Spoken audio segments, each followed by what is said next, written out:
You know how most big-budget flicks these days have a comfy, familiar kind of storyline, right? Well, there's a bunch of films out there that toss that rulebook right out the window.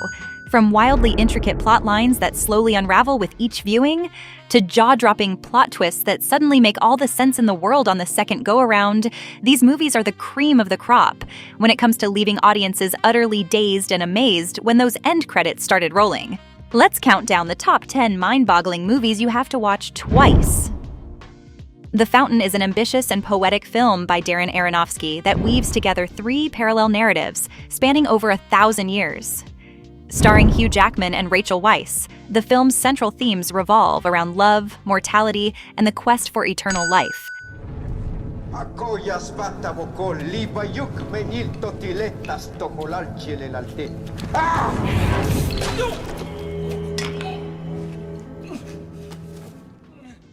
On your first watch, The Fountain may feel like an enigmatic puzzle. It's abstract, rich in symbolism, and its storytelling is non-linear. Watching it a second time, or third or fourth, you're more likely to catch the visual cues, thematic connections, and metaphoric layers that you might have missed initially. The film tells the story of linguistics professor Dr. Louise Banks, played by Amy Adams, who is recruited by the US military to help communicate with alien beings that have landed on Earth.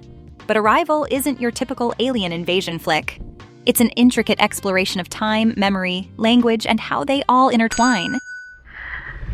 Louise. I am Louise. What is that? Is that a new symbol? I can't tell. Dr. Banks? Arrival is a thought-provoking and beautifully crafted film that doesn't just warrant a rewatch, but genuinely rewards it. Each viewing brings a deeper understanding of its rich themes and intricate narrative. This show-stopping, award-snatching film from the dynamic Daniels duo is taking the world by storm.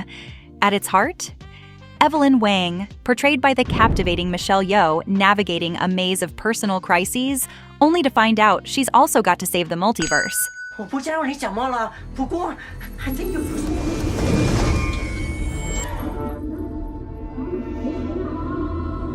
I think you're pushing things too far. But not far enough. This roller coaster ride is packed with absurd delights, from chatty rocks to hot dog fingers, and features a life-affirming message about embracing the chaos of existence. Trust us, one watch just won't cut it for this cosmic comedy drama. In the film, Bruce Willis stars as Dr. Malcolm Crowe, a child psychologist who is trying to help a young boy named Cole, played by Haley Joel Osment, who claims to see dead people. The film is a suspenseful, atmospheric exploration of these two characters and their struggles. But it's the ending that really sets it apart and makes a second viewing a must. I see dead people. At the film's climax, we learn that Dr. Crowe himself is actually one of the deceased that Cole sees. This surprise twist throws the entire movie into a different light, and on second viewing, you start to realize that Shyamalan has left a trail of subtle hints leading to this shocking revelation throughout the film. Shutter Island is a haunting psychological thriller set in 1954 on a remote island home to Ashcliff Hospital, a fortress-like institution for the criminally insane. On first viewing, audiences, like Teddy, are led to believe certain aspects of the story, only to have those beliefs turned on their head by the film's shocking conclusion. The narrative is packed with misleading clues, dream sequences, and delusions that cleverly blur the lines between reality and fantasy. Gotta get off this rock, Chuck. Back to the mainland, whatever the hell's going on here, it's bad.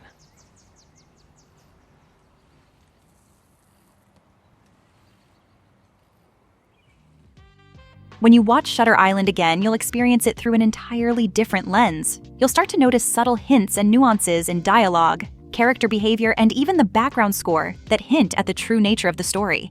It's fascinating to see how Scorsese skillfully laid out the film's big twist in plain sight without giving it away. Eternal Sunshine of the Spotless Mind is a real mind-bender, and a stellar example of a movie that's designed to be watched more than once. Directed by Michel Gondry and penned by Charlie Kaufman, this film subverts typical romantic comedy expectations by playing with memory, time, and reality in a wonderfully unique way. The narrative isn't straightforward. It's non-linear, jumping back and forth between different points in time. Remember me. Try your best.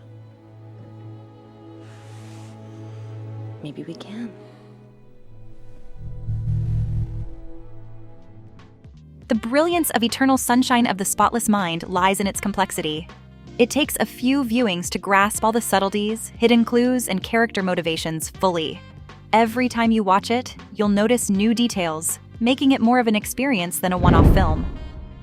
Starring Matthew McConaughey as Joseph Cooper, a former NASA pilot, Interstellar takes us on a daring mission through a wormhole near Saturn to find a new home for humanity as Earth is on the brink of becoming uninhabitable. Hello, Rob? I've waited years. How many years? By now it must be. It's 23 years, 4 months, 8 days. The thing is, this isn't your average sci-fi flick. This is a mind-bending journey that twists time, space, and gravity into a narrative pretzel. Sound confusing? Well, that's why you might need to give it a second or third, or fourth watch. Hey, Dad. Today's my birthday. You once told me that when you came back, we might be the same age. And today I'm the age you were when you left. Here's the deal. Interstellar doesn't just play with the concept of space, but time as well. In the movie, hours on a distant planet can equate to years back on Earth. This time dilation is a head-spinning concept that becomes pivotal to the story and the emotional journey of its characters. It's a wild ride the first time around, but trust me, on a rewatch, it clicks in a whole new way. Fight Club, featuring an unforgettable performance by Brad Pitt as the charismatic yet dangerous Tyler Durden, is about a disillusioned man, Edward Norton, who, tired of his mundane existence, forms an underground fight club as a radical form of therapy. You broke your promise. Jesus, Tyler. You f***ing talked to her about me. Tyler, what the f*** is going on here? I ask you for one thing. One simple thing. Why do people think that I'm you? Answer me! On first watch, you're drawn into the chaotic world of Fight Club, its anarchic philosophy, and the evolving relationship between Norton's character and Tyler Durden. But hold on to your hats, because there's a curveball coming. We discover that Durden is actually a figment of the protagonist's mind, a split personality created to express his repressed desires. This twist turns everything you thought you knew on its head, making a second viewing an absolute must. Inception is a thrilling ride through the dreamscapes of the subconscious mind, employing a complex structure of dreams within dreams within dreams. It features a group of skilled thieves, led by Leonardo DiCaprio's character, Cobb, who infiltrate people's dreams to steal or implant information. The plot twist? Cobb's personal struggle with his guilt and memories, which frequently threaten the team's missions. Dream within a dream, huh? I'm impressed. But in my dream, you play by my rules. Yes, but you see, Mr. Sato, we're not in your dream. We're in mine. First-time viewers often get lost in the labyrinthine plot, layered narratives, and the rules of the film's universe. The concept of dream levels and kicks can be challenging to keep track of, especially when they start to impact each other, and reality becomes blurred with dream. Pulp Fiction isn't your run-of-the-mill crime movie. It's a wildly inventive tapestry of intersecting narratives, unforgettable characters, and dialogue so sharp it could cut glass. Led by a star-studded cast including John Travolta, Uma Thurman, and Samuel L. Jackson, the movie takes us through the underbelly of Los Angeles in a way only Tarantino could envision. I saw some shit this morning made me think twice. You mother...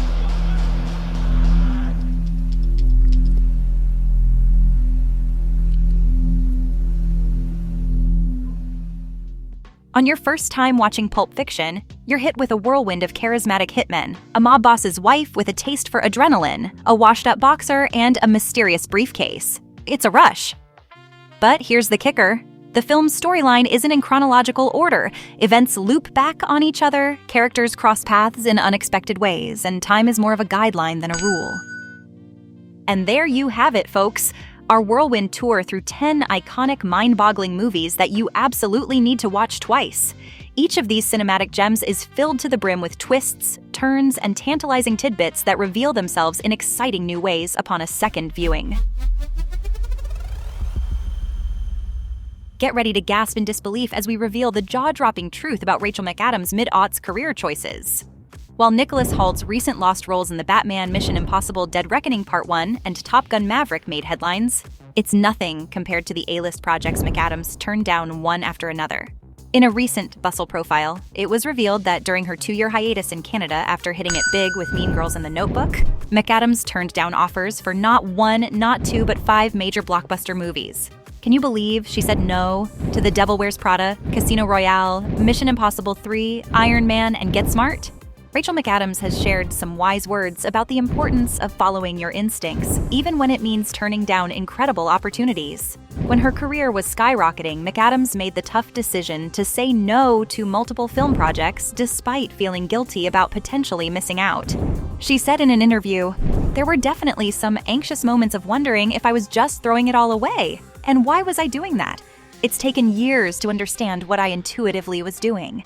Find out why McAdams made these shocking career decisions and what she thinks about them now in this captivating exposé. Rachel McAdams shocked fans when it was revealed she turned down the role in the iconic movie The Devil Wears Prada. According to director David Frankel, McAdams was actually their top choice for the role of Andy Sachs, even before they started negotiations with Anne Hathaway. The studio was so determined to cast McAdams that they reportedly offered her the role not once, not twice, but 3 times. However, despite their persistence, McAdams was resolute in her decision to turn down the role. The casting process for The Devil Wears Prada was a roller coaster ride, with big names like Natalie Portman, Kate Hudson, Kirsten Dunst, and Scarlett Johansson all considered for the part. But it was Anne Hathaway who ultimately snagged the role. After campaigning hard to convince the studio she was the perfect fit. And boy, did Hathaway deliver. Despite reportedly being the 9th choice, her performance as Andy Sachs was nothing short of amazing. Who are you? My name is Andy Sachs. I recently graduated from Northwestern University. And what are you doing here? Well, I think I could do a good job as your assistant. Hold on to your martini glasses, folks, because we're about to reveal the second blockbuster movie that Rachel McAdams turned down. Casino Royale! Can you imagine McAdams as a Bond girl? Well, it's a bummer that we missed out on that. We got the amazing Eva Green instead. And let's be real, Green killed it as Vesper Lynd in the film. From her stunning looks to her raw talent, Green brought the character to life in a way that left us all shaken, not stirred.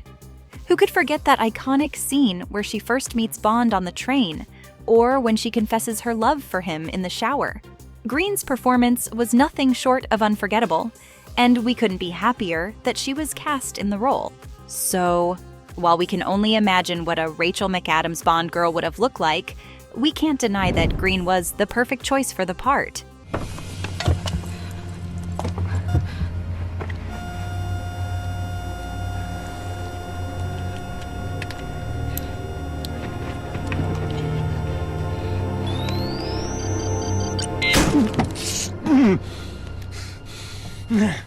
In what could have been a major career move for the actress, McAdams opted out of the action-packed Mission Impossible franchise.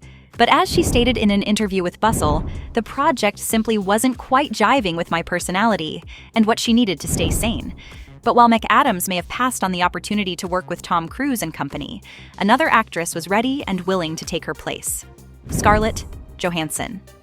Initially cast in Mission Impossible 3, when Joe Carnahan was at the helm, Johansson was already busy training for stunts with Cruise when J.J. Abrams took over as director and changes were made to the cast. Rumors swirled about why Johansson ultimately didn't end up in the film, with some speculating that she was fired or left due to script changes and delays. And then there's the rumor that Johansson refused Cruise's invitation to join his Scientology church, leading to her departure from the project. In the end, the role of a leading lady went to Michelle Monaghan, who proved to be the perfect love interest for Cruise's character, Ethan Hunt. Monaghan's chemistry with Cruise was off the charts, and her charm shone through in every scene. While we may never know what could have been with McAdams or Johansson, we can't deny that Monaghan's performance was the perfect fit for the franchise.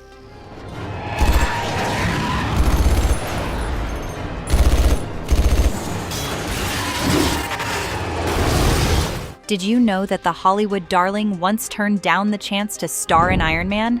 That's right, McAdams revealed to Bustle that she was offered the role of Pepper Potts but ultimately turned it down to focus on her personal life and family. While we can't imagine anyone else playing the role besides Gwyneth Paltrow, it's intriguing to think about what McAdams' portrayal of the beloved character would have been like. But don't worry, McAdams eventually made her way to the Marvel Cinematic Universe as Christine Palmer in Doctor Strange and the upcoming Doctor Strange in the Multiverse of Madness. And let's be real, McAdams' incredible talent and undeniable charm make her a welcome addition to any blockbuster franchise, even if it was a little later than we all would have liked. In 3, 2, 1.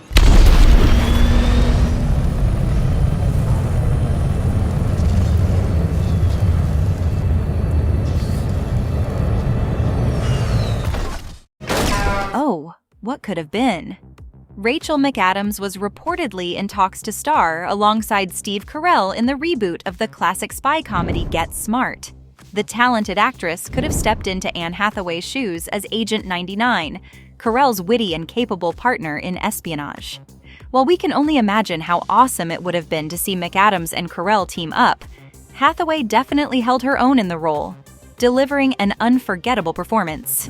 Despite missing out on the opportunity to star in Get Smart, McAdams' impressive resume speaks for itself.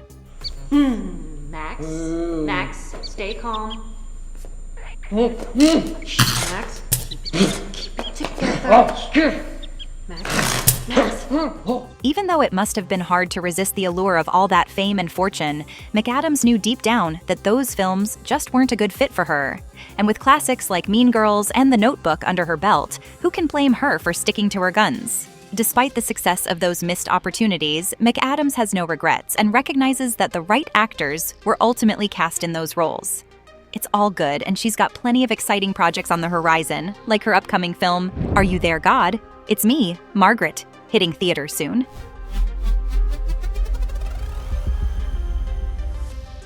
Did you know that Russell Crowe almost walked away from one of his most iconic roles in Gladiator due to a bizarre original script? Today, we're diving into this fascinating story and the journey from a peculiar concept to a blockbuster film. So grab your popcorn and let's get started. Today, we're chatting about how Russell Crowe almost said adios to Ridley Scott's 2000 historical epic Gladiator. This Oscar-winning movie, which raked in a whopping $503 million worldwide, had a rather strange start, according to Crowe's recent interview with Vanity Fair. Despite his confidence as a leading man, Crowe felt uneasy about the world surrounding him in Gladiator. The original script was, in his words, absolute rubbish, featuring peculiar sequences like gladiators promoting olive oil on their chariots. Although based on real historical endorsements, Crowe knew that modern audiences would be left scratching their heads. But thanks to ongoing conversations with Ridley Scott, Crowe stayed on board. Scott promised that nothing would be filmed without Crowe's 100% belief in it.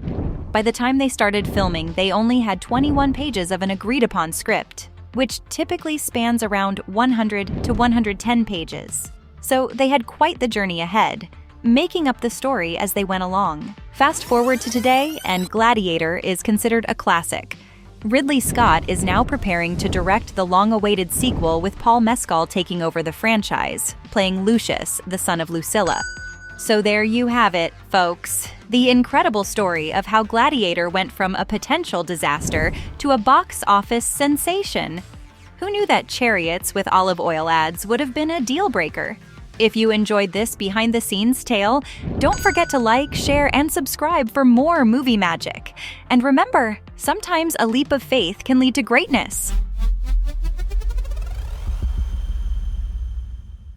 Are you ready to say goodbye to one of the greatest adventure movie franchises of all time? That's right, folks. After 4 decades of epic adventures, Indiana Jones is hanging up his fedora and cracking his whip one last time in Indiana Jones and the Dial of Destiny, the 5th and final film in the franchise. Our journey began in 1981 with the phenomenal Raiders of the Lost Ark. And since then, we've witnessed Ford's audacious exploits as the dauntless archaeologist in the 1984 prequel, The Temple of Doom, and the 1989 sequel, The Last Crusade. After a long intermission, Ford bounced back in 2008 with The Kingdom of the Crystal Skull, and now he's all set to embark on the crowning adventure in this fifth and final installment. With excitement for Indiana Jones 5 skyrocketing, Disney has swooped in to clear the air, confirming that this film will indeed mark the end of the epic franchise. Their latest press release hails the Dial of Destiny as the long-awaited final act in this treasured saga. James Mangold, who takes the reins from Spielberg, describes the movie as the pinnacle of Indiana Jones adventures. Although Harrison Ford has hinted in the past that he'll be hanging up his fedora, it's the first time Disney has set the record straight, solidifying the Dial of Destiny as the grand finale fans have been waiting for. So, why is the Indiana Jones franchise wrapping up, you ask? Well, it boils down to our beloved Harrison Ford, who at the spry age of 80 isn't quite as eager to dive into action-packed stunts anymore. To top it off, while shooting Dial of Destiny, Ford even suffered a shoulder injury during a fight rehearsal, prompting a few behind-the-scenes tweaks for his recovery. By bringing the curtain down with Indiana Jones and the Dial of Destiny, fans hope the adored franchise can make a stylish exit, steering clear of any potential missteps with less-than-stellar spin-offs featuring side characters. There's been some buzz about an Indiana Jones TV show brewing over at Disney+, with Mangold mentioning that it wouldn't center on Ford's daring archaeologist. But plot twist. Word on the street is that the series might be hitting the chopping block, especially now that Disney's declared Dial of Destiny the grand finale of the franchise. This unexpected revelation is sure to crank up the hype meter as fans everywhere gear up for an unforgettable summer with Indiana Jones and the Dial of Destiny hitting theaters, as we brace ourselves for the exhilarating climax of the Indiana Jones saga. It's the perfect time to venture into the realm of fan theories and predictions for Indiana Jones and the Dial of Destiny. From riveting plot speculations to nods to past films, and even some surprising character evolutions, there's no shortage of thrilling ideas about what lies in store for our favorite fedora-clad hero. So what do you think? Will there be unexpected twists or familiar faces making a comeback? Share your thoughts, theories, and predictions in the comments below, and let's embark on this final adventure together as we uncover the secrets of the Dial of Destiny. The spellbinding allure of a movie frequently hinges on the chemistry between its characters, and Grease perfectly embodies this. The legendary pairing of John Travolta and Olivia Newton-John infused the film with their irresistible magnetism. Intriguingly, their on-screen romance reflected a simmering tension beneath the surface, leading, as Newton-John disclosed, to an authentic mutual attraction. Heartbreakingly, the world lost Olivia Newton-John on August 8, 2022, when she was 73. Back when Grease was filmed, she was only 28 and nearly skipped out on the role. Imagine, it could have been Carrie Fisher or Marie Osmond. But fate had other plans. Newton-John stepped up, and she and Travolta even locked lips in a surprise, unscripted moment, though the scene never made it to the final cut. With chemistry so effortless and electric, it's no wonder audiences speculated about the true nature of Travolta and Newton-John's relationship. Both stars openly acknowledged their connection. In her autobiography, Don't Stop Believin', Newton-John admitted, "Yes, we really liked each other and there was an attraction." Travolta also confirmed their mutual feelings. When asked point-blank about the sexual tension between them, he candidly replied, "I think you saw that in You're the One That I Want. There's almost a resolution of that tension right there." From the get-go, Travolta and Newton-John formed a deep connection, and Travolta actually played a crucial role in Newton-John's casting. Initially, the execs considered other actresses for Sandy, while Newton-John hesitated due to past projects that left her feeling disheartened. Travolta, however, was adamant. "There's only one person that should play this role, and it's Olivia Newton-John. She's every guy's dream." And just like that, their meaningful bond took root. The day Travolta personally convinced Newton-John was truly unforgettable. She reminisced, "I went outside to be greeted by those piercing blue eyes and the warmest smile on the planet," she recalled. In person, John Travolta radiates pure joy and love. "That day, he greeted me with a big hug like we were already lifelong friends. How could you say no to John Travolta?" At one point, Grease featured an unscripted finale where the stars sealed their romance with a spontaneous kiss. Although it didn't make it into the final movie, their lips still met at the premiere's after-party, sparking whispers about their off-screen chemistry. As it turned out, those rumors were repeatedly confirmed by both Travolta and Newton-John themselves. And there you have it, a behind-the-scenes glimpse into the magnetic connection between these two legendary stars. The next time you watch Grease, remember the captivating love story that unfolded, both on and off the screen. It's a testament to the power of true chemistry and a reminder that sometimes life imitates art in the most enchanting ways. They've touched our hearts, they've made us smile, and became dear friends, who we will always remain hopelessly devoted to.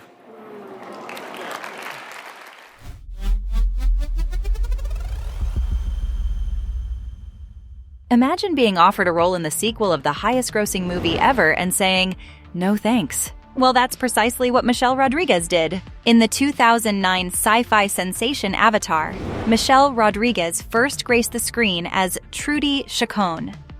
As a combat pilot working for the Avatar program, Trudy's heart was with the Na'vi people.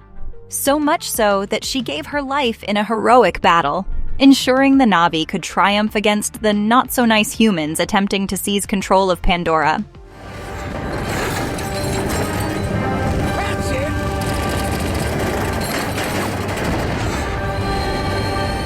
Last year's release, Avatar: The Way of the Water, marked the franchise's much-anticipated sequel. Interestingly, it featured the return of Miles Quaritch, played by Stephen Lang, despite his character's untimely demise in the first film. When Michelle Rodriguez caught up with Jim Cameron, he entertained the idea of her making a comeback too.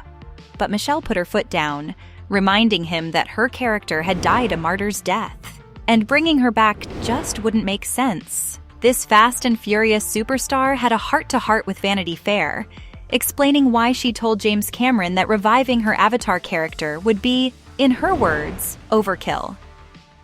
Avatar, we gonna see you in the third one? Oh, I wish, man. My death was a martyr's death. You see, Michelle's been brought back from the dead 3 times already in her career, so one more might just be pushing it. Michelle didn't hesitate to remind Cameron of her many cinematic resurrections.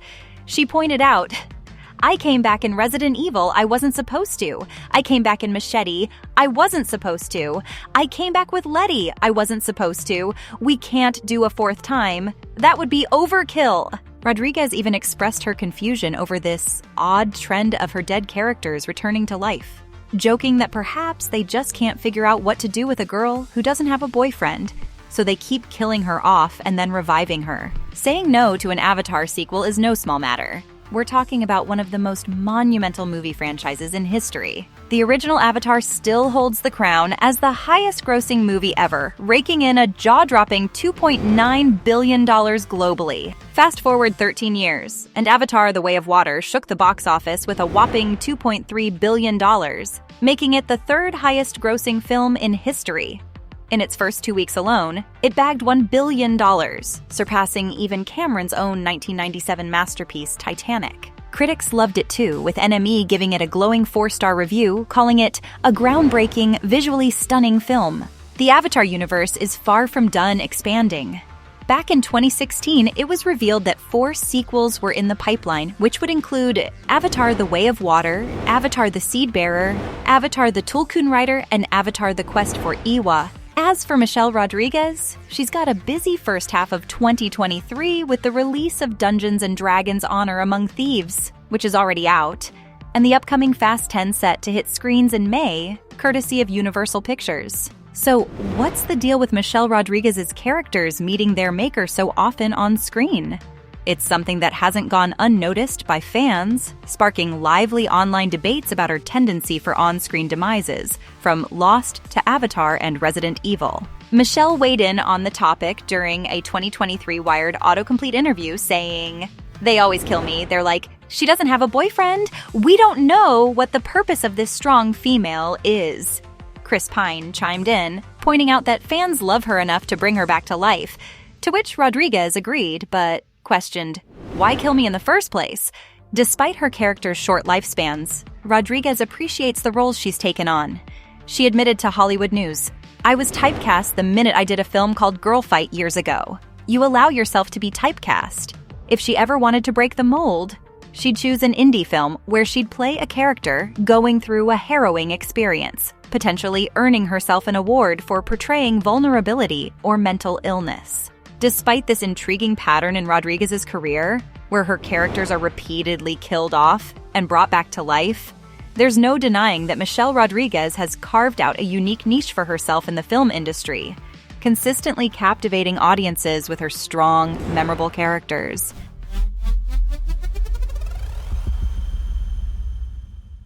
Looks like we have to get ready to say goodbye to one of the all-time greats in Hollywood. After over 6 decades of captivating audiences with his talent, Clint Eastwood may be getting ready to hang up his directorial hat for good. With a filmography of almost 50 movies under his belt, it's hard to imagine the world of film without him. But according to Discussing Film, Eastwood has already begun working on his final directorial project, signaling that the end of his legendary career may be drawing near. Are you ready to see how this iconic filmmaker will end his incredible run in the movie industry? Clint Eastwood's final directorial project is reportedly set to be distributed by none other than Warner Brothers. This isn't surprising, as Eastwood has been in cahoots with the legendary studio for almost 50 years, directing 10 films for them since his 2008 masterpiece, Gran Torino. You might remember some of his other Warner Brothers hits, like American Sniper, Sully, and Richard Jewell, all of which left audiences on the edge of their seats. And let's not forget about his latest film, Cry Macho, which was also distributed by Warner Brothers and HBO Max. It's clear that Eastwood and Warner Brothers have a long and fruitful history together, and we can't wait to see what magic they'll create with his final project. Looks like there's been a bit of a shakeup in the upper echelons of Hollywood, as some insiders are pointing to a possible change in attitude at Warner Brothers. Apparently, the studio's new CEO, David Zaslav, wasn't initially sold on the idea of continuing the partnership with Clint Eastwood after last year's acquisition of Warner Media by Discovery. Rumors even suggest that Zaslav wasn't keen on greenlighting Eastwood's most recent film, Cry Macho, and allegedly stated that the decision was made purely because of Eastwood's involvement. "We don't owe anyone any favors," he reportedly said. But now, with reports emerging that Eastwood's final directorial project will also be distributed by Warner Brothers, it seems like the CEO may have changed his tune. It'll be interesting to see how this relationship develops, and whether this marks a new era for the studio under Zaslav's leadership.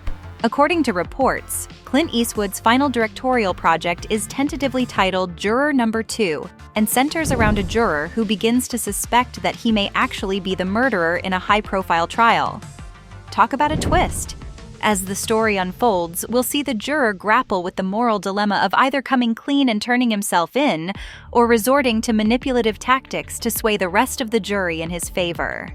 This promises to be an intense and gripping tale that will keep audiences on the edge of their seats until the very end. Can't wait to see what Eastwood has in store for us with this one. It also looks like Clint Eastwood is keeping us guessing when it comes to his retirement plans. While reports are swirling about his upcoming thriller, the legendary filmmaker himself hasn't made any public statements about stepping down from the director's chair. That said, at 93 years old, with over 50 years of directing under his belt and 4 Academy Awards to his name, it's certainly understandable that he may be considering retirement soon. But let's focus on the exciting news at hand. Eastwood has expressed interest in writing and directing Juror Number 2, which promises to be a captivating and suspenseful film. And we've even heard whispers that he might be looking to cast a young Hollywood star in the lead role, adding a fresh perspective to his signature filmmaking style. Whether or not this marks the end of an era for Eastwood, one thing is for sure. We can't wait to see what he has in store for us with Juror Number 2. Did you know that Clint Eastwood's upcoming thriller, Juror Number 2, is set to be his 40th film as a director? This milestone adds yet another impressive accomplishment to his already illustrious career as both a director and actor. But it's not just the sheer quantity of his work that's impressive. Eastwood is known for his unique and efficient approach to filmmaking, often using a one-take method and delivering films within budget. This sets him apart from his peers in Tinseltown and has earned him numerous accolades, including multiple Academy Award nominations, and wins for Best Director and Best Picture for his unforgettable films Unforgiven and $1 Million Baby.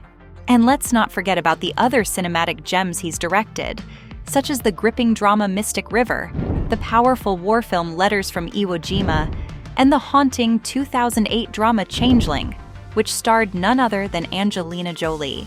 With a career as storied and impressive as Eastwood's, it's no wonder that Juror Number 2 is one of the most highly anticipated films of the year.